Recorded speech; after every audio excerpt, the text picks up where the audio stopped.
On va maintenant s'intéresser à un autre genre d'expérience aléatoire qui, tu verras, a des caractéristiques très intéressantes qui vont nous permettre de faire des calculs rapides. Alors voilà mon contexte ici. Un vendredi soir, sans électricité, ton ami et toi, vous n'avez rien à faire. Pas moyen d'aller sur Internet, de jouer en ligne, d'écouter la télé et comble de malheur, la batterie de vos tablettes est à terre. Bref, la seule chose qui vous reste à faire, évidemment, c'est de vous questionner sur les probabilités. C'est comme ça que j'aime vous imaginer. Vous vous demandez donc quelle est la probabilité d'obtenir au moins 2 piles lorsque vous lancez une pièce de monnaie à 3 reprises. Si tu lances ta pièce de monnaie à 3 reprises, c'est donc que tu es dans une expérience composée à 3 étapes. Si on veut regarder, ça va donner lieu à combien de résultats, à combien d'événements, bien, on multiplie le nombre de choix de chaque étape. Première étape, lancer la pièce de monnaie, tu as 2 choix pile ou face. 2 autres choix pour la deuxième fois que tu lances ta pièce de monnaie, puis 2 autres choix pour la troisième fois. 2 fois 2 fois 2, 8. Il y a 8 événements dans cette expérience aléatoire. On le voyait déjà dans l'arbre, mais je te martèle la façon de faire pour trouver le nombre de résultats possibles, c'est-à-dire multiplier le nombre de choix de chaque étape.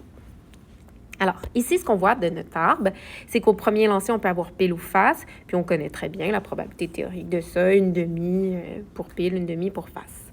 Au deuxième lancer, pile ou face, si tu as obtenu pile au départ, mais encore pile ou face si tu as obtenu face au départ. Même chose pour le troisième lancer. On a des une demi absolument partout, ce qui fait que pour le premier événement, pile suivi de pile suivi de pile, on va avoir une demi fois une demi fois une demi, 1/8 de chance que ça se produise. Pour le deuxième événement, pile suivi de face, bien, c'est encore une demi fois une demi fois une demi, fait que c'est encore 1/8. Si je vais, disons, au dernier, face, face, face, une demi, multiplier ensemble, encore 1/8, je réalise ici qu'il s'agit d'une particularité de cet espace-là. C'est un espace qui est dit équiprobable. La probabilité de chacun des résultats, de chacun des événements est la même. C'est égal. Il y a 8 événements, bien, ils ont tous une chance sur 8 de se produire.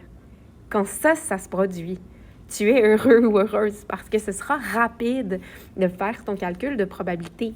Ici, quand on nous demande, c'est quoi la probabilité d'avoir au moins 2 piles? Quand est-ce que j'ai au moins 2 piles? Quand j'en ai 3. Quand j'en ai 2. Quand j'en ai 2, séparés d'une face, oui.